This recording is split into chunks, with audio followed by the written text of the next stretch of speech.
Move one step further, और अब हमें बात करनी है जावा में प्रोग्रामिंग कैसे करते हैं। ठीक है, प्लीज सभी लोग ध्यान से मेरी बात सुनिएगा, be very very very attentive. चलिए अब बात करते हैं जावा में प्रोग्राम डेवलपमेंट कैसे होता है। तो जावा में प्रोग्राम्स बनाने के आपके पास दो तरीके होते हैं।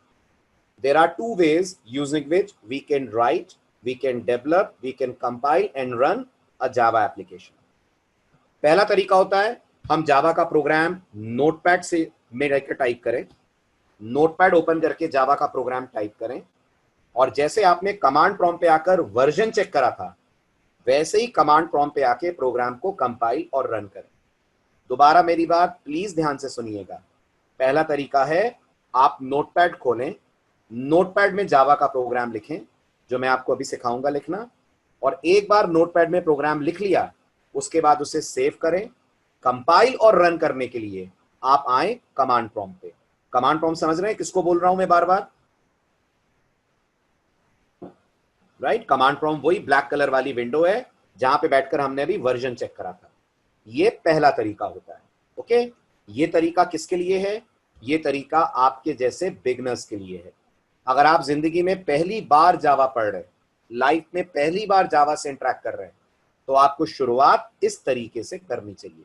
कौन सा तरीका? नोटपैड में कोड लिखो और कमांड प्रॉम्प्ट पे जाकर अपने कोड को कंपाइल और रन करो।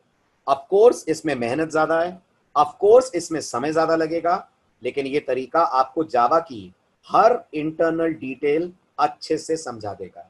छोटी छोटी बातें जो जावा के प्रोग्राम से रिलेटेड होती हैं वो आप बहुत अच्छे से समझ पाएंगे अगर आप इस तरीके से प्रोग्रामिंग करना सीखेंगे। आप देखिएगा मैं आपको नेक्स्ट लेक्चर में जावा का प्रोग्राम कंपाइल करना सिखाऊंगा। कम से कम मुझे आधा घंटा लगेगा आपको कंपाइलेशन का पूरा प्रोसेस समझाने में, और ये आधा घंटा वर्दी होगा क्योंकि आप पहली बार जावा सीख रहे हैं और इंटरव्यूज में कंपाइलेशन से रिलेटेड ढेर सारे सवाल आते हैं। जब आप जावा में कंफर्टेबल हो जाएंगे, मेरा एक्सपीरियंस कहता है कोई भी स्टूडेंट अगर पहली बार जावा पढ़ता है तो जावा में एक चैप्टर होता है, आई होप आपने सी में भी इस चैप्टर को पढ़ा होगा। The name of the chapter is array. Array आते आते आप जावा में कंफर्टेबल हो जाएंगे। एरे से पहले क्या क्या पढ़ेंगे? एरे से पहले आप लोग डेटा टाइप्स पढ़ेंगे, इसके बाद मैं आपको ऑपरेटर्स पढ़ाऊंगा, फिर मैं आपको जावा में इनपुट आउटपुट करना सिखाऊंगा, फिर लूप आएगा, इफ एल्स आएगा और फिर एरे आएगा। एरे तक आते आते आप जावा में इतने मैच्योर हो जाएंगे, इतने कंफर्टेबल हो जाएंगे कि उसके बाद मैं आपको पहली बार जावा में प्रोग्रामिंग का दूसरा तरीका बताऊंगा। और जावा में प्रोग्रामिंग का दूसरा तरीका होता है कि हम कोई आईडीई यूज करें जिसके थ्रू हम अपने प्रोग्राम को कंपाइल और रन बिना एक्स्ट्रा एफर्ट के कर पाए। जैसे मुझे लगता है सभी लोगों ने सी पढ़ी है, सभी लोगों ने टीसी का नाम भी सुना होगा, सभी लोगों ने कोड ब्लॉक्स का नाम सुना होगा। आपने सुना है इन दोनों सॉफ्टवेयर्स का नाम? राइट, ये दोनों कौन है? अगर मैं आपसे पूछूं ये दोनों क्या हैं तो आपको मालूम होना चाहिए ये दोनों सी के आईडीई हैं। तो जैसे ये सी के आईडीई हैं, आपको याद होगा अगर आप टीसी में आते हैं तो आप ऑल्ट F9 प्रेस करके कोड को कंपाइल कर लेते हैं ना? अपने कीबोर्ड शॉर्टकट से कोड को कंपाइल कर लेते हैं ना? बिल्कुल ऐसे जावा के आईडीज हैं। जावा के दुनिया में ढेर सारे आईडीज हैं, बट 3 आईडीज बेहद पॉपुलर हैं। नंबर 1 जो 2005 से पॉपुलर है, आईडी का नाम है नेटबीन्स। 2005 से आईडी मार्केट में है and it's one of the oldest IDEs of Java. Other than NetBeans we have second IDE whose name is Eclipse. और अभी हाल ही के दिनों में एक और आईडी जावा का बहुत पॉपुलर हो रहा है जिसका नाम है इंटेलीजे। पूरा नाम है इंटेलीजे आइडिया। फाइन, हम इन आईडीज को यूज करके जब एरे पे पहुंचेंगे तो प्रोग्रामिंग करना सीखेंगे। फाइन, मैं आप लोगों को नेटबीन्स पे काम करना सिखाऊंगा। आप चाहें तो नेटबीन्स की जगह एक्लिप्स या इंटेलीजे आइडिया कोई भी यूज कर सकते हैं, और अगर आप कहेंगे तो मैं आपको तीनों पे करना सिखा दूंगा, तीनों आईडीज पे काम करना मैं आपको सिखा दूंगा। बट अभी नहीं, अभी बिल्कुल नहीं। अभी इसलिए नहीं क्योंकि आप जावा की तरफ पहला कदम बढ़ा रहे हैं, और मैं चाहूंगा आप जावा की हर एक चीज को, जावा के हर एक कॉन्सेप्ट को बहुत अच्छे से क्रिस्टल क्लियर फॉर्म में समझें, क्योंकि आईडीज बहुत सारी कॉम्प्लेक्सिटीज आपसे छुपा लेते हैं। जैसे जब आप इंटरव्यू फेस करेंगे और आपने अगर पहले दिन से जावा में आईडी पे काम करा होगा तो आपको पता ही नहीं होगा जावा में कोड कंपाइल करने के स्टेप्स क्या होते हैं। इंटरव्यूअर पूछेगा जावा में कोड कंपाइल कैसा होता है, और आपने अगर सिर्फ आईडीज पे काम करा है तो आप वहां बोल के आएंगे जी बटन दबा के होता है। अब सोचिए कोई जवाब हुआ इंटरव्यू में देने वाला, सामने वाला पूछ रहा है कंपाइल कैसे करते हैं, तो हम बोल रहे हैं बटन दबा के करते हैं, ठीक, 0 नंबर मिल जाएंगे आपको उसमें। इसलिए बी वेरी क्लियर, मैं आपको इनिशियली आईडी की आदत नहीं डलवाऊंगा। बहुत सारी बुक्स मैंने देखी हैं, बहुत सारे मैंने ट्यूटोरियल्स देखे हैं जो डे 1 से बच्चों को आईडी पे काम करवाते हैं। आईडी आपको अपाहिज बना देता है, आप डिपेंडेंट हो जाते हैं हर काम के लिए आईडी पे। ऑफ कोर्स आईडी पे काम करना चाहिए, हम प्रोजेक्ट बिना आईडी के नहीं बना सकते, क्योंकि आईडी में इतनी सारी फैसिलिटी होती है कि हमारा काम वो बहुत सिंप्लीफाई कर देता है, बट नॉट फ्रॉम डे 1। और मैं आपको बता दूं जावा में आईडी का जावा कब लॉन्च हुई थी, जल्दी बताओ। जावा 1996 में लॉन्च हुई थी। अच्छा, मैंने जावा कब पढ़ी होगी, आपको क्या लगता है? मैंने जावा कब सीखी होगी? मैंने जावा सीखी थी 2001 में, राइट। 2001 से लेकर 2005 तक, गौर करिएगा, इतने साल तक जावा का कोई आईडी नहीं था, जावा का कोई आईडीई नहीं था। तो ये जो आप फर्स्ट वाला तरीका देख रहे हैं ना, ऐसे ही पूरा जावा का कोर्स मैंने इनिशियल डेज में पढ़ाया था। सब कुछ नोटपैड पे ही करते थे स्टूडेंट्स। 2005 में नेटबीन्स आया, नेटबीन्स जब आया तो धीरे धीरे आईडीज पॉपुलर होने लगे।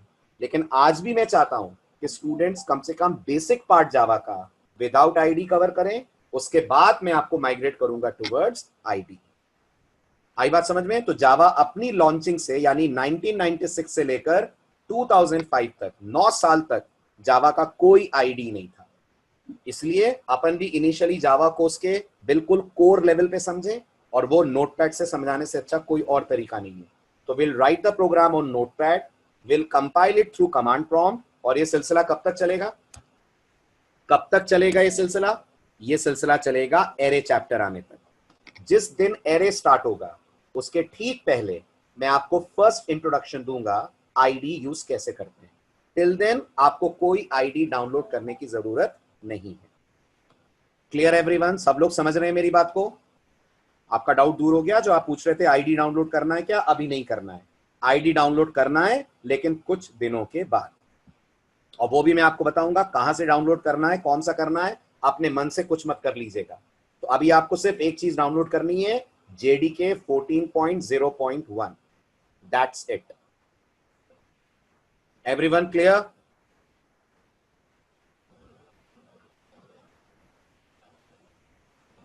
ठीक है।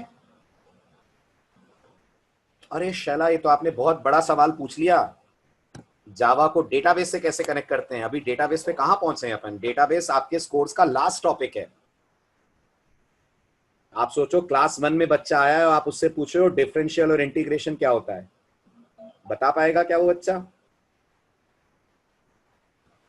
आपको कहां जरूरत पड़ी शैला इस चीज की? कोई प्रोजेक्ट पे काम कर रहे हैं क्या आप?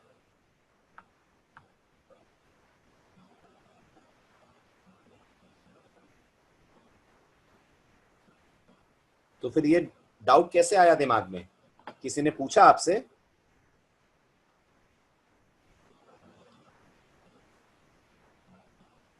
आपने सीखा है? Very good. कैसे करा है डेटाबेस से कनेक्ट? फिर आपने क्या यूज करा था?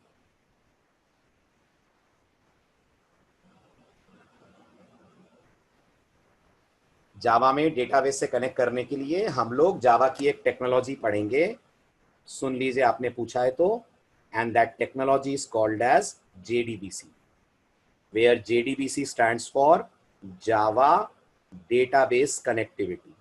मैं ज्यादा बात नहीं करूंगा इस बारे में, क्योंकि मुझे मालूम है यहाँ 90% स्टूडेंट्स ऐसे होंगे जिन्हें अभी ये भी नहीं पता होगा कि डेटाबेस क्या होता है। तो जावा की डेटाबेस से कनेक्टिविटी तो दूर की बात है ना, ये बिल्कुल बिगनर लेवल का बैच है। इसलिए let me start as if everyone is at the very very first level in Java. आप लोगों ने क्या जावा पढ़ी हुई है पहले से? Shaila, Sumit, have you all learn Java before? तो फिर आप लोग दोबारा क्यों पढ़ रहे हैं जब जावा पढ़ी हुई है तो?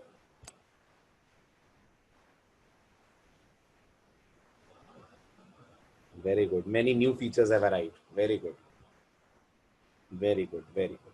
ठीक है ना? तो आपके जो क्वेश्चंस होंगे ना, वो थोड़े से हाई लेवल के हैं ना, तो इस बैच में बच्चों को समझ नहीं आएंगे। तो मैं आपके उन्हीं क्वेश्चंस का आंसर दूंगा जो बैच के लिए रेलिवेंट है। बाकी आप मुझसे व्हाट्सएप पे पूछ लिया करो, ओके? है ना, क्योंकि यहाँ बहुत सारे बिगनर्स हैं। अच्छा, यहाँ कितने लोग हैं जो पहली बार जावा पढ़ रहे हैं?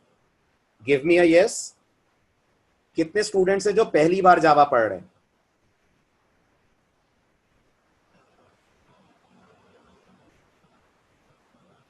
वेरी गुड, है ना, इसलिए मैंने कहा था ना मेजॉरिटी बिगनर्स हैं।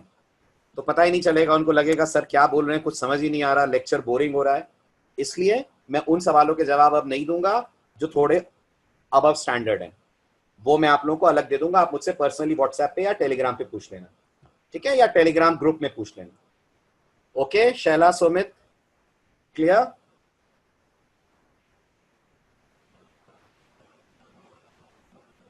हाँ सत्यम, पूरा कोर्स ऑनलाइन ही रहेगा। ओके, कोर्स पूरा ऑनलाइन ही रहेगा। ऑनलाइन स्टार्ट हुआ है, ऑनलाइन ही खत्म होगा। ओके, चलिए आगे बढ़ूं। अब तो समझ में आया सबको? एडवांस जावा इसके बाद होगा सत्यम,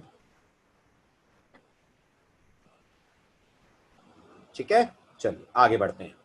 अब बात करते हैं, अगर आपने ये तय कर लिया है कि अब आपको नोटपैड पे काम करना है, हाँ सत्यम, इसका ऑनलाइन वाला पार्ट भी एडवांस जावा वाला पार्ट भी ऑनलाइन ही करेंगे हम लोग।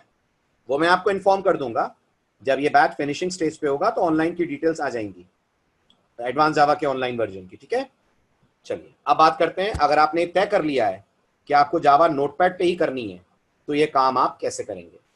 तो गौर कीजिए, जावा को नोटपैड पे लिखकर कमांड प्रॉम्प्ट पे ले जाकर चलाने में आपको लेने पड़ेंगे टोटल 3 स्टेप्स। और मुझे नहीं लगता आपने अगर कोई प्रोग्रामिंग लैंग्वेज करी है तो आप ये 3 स्टेप्स के बारे में ना जानते हो। हर प्रोग्रामर ये जानता है प्रोग्रामिंग में 3 स्टेप्स होते हैं। नंबर 1, जल्दी बताइए, नंबर वन, सी के स्टूडेंट्स बोले नंबर 1 प्रोग्राम लिखना। नंबर टू उसे कंपाइल करना। नंबर 3 उसे एग्जीक्यूट करना। Every programmer in the world knows कि प्रोग्रामिंग में 3 स्टेप्स होते हैं। पहला स्टेप होता है राइटिंग द सोर्स कोड, दूसरा स्टेप होता है कंपाइलिंग द कोड, और तीसरा स्टेप होता है एग्जीक्यूटिंग द कोड। अब आपने अगर जावा के पिछले लेक्चर्स मिस ना करे हो तो उम्मीद करता हूं आपको यह पता होगा, जावा में जब कोड कंपाइल होता है तो दूसरी लैंग्वेजेस की तरह मशीन कोड नहीं बनता। क्या बनता है? जल्दी बताइए। The compiler generates byte code. तो मैं जावा की इंग्लिश में अगर बोलूं तो मैं कंपाइलेशन के बारे में बोलूंगा, it's conversion of source code to the corresponding byte code. It's conversion of source code to the corresponding byte code. और जावा में जब हम प्रोग्राम को रन करते हैं, बाकी लैंग्वेजेस में आप बोलेंगे एग्जीक्यूट हो रहा है, जावा में हम एक्चुअल में बोलेंगे हमारे प्रोग्राम को इंटरप्रेटर कन्वर्ट कर रहा है।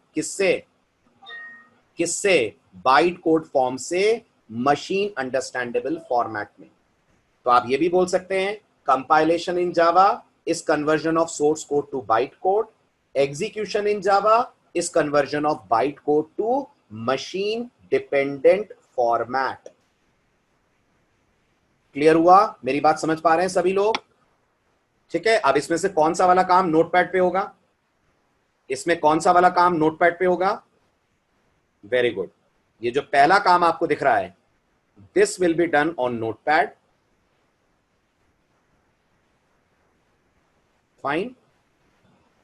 और जो अगले 2 काम आपको दिख रहे हैं, second and third, they will be done via command prompt. बताइए, पूरी कहानी समझ में आ गई अच्छे से?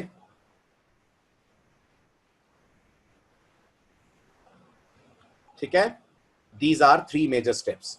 अब जावा में प्रोग्राम लिखना और उस पूरे प्रोग्राम को ट्रेस करना कम से कम 40-45 मिनट्स का काम है।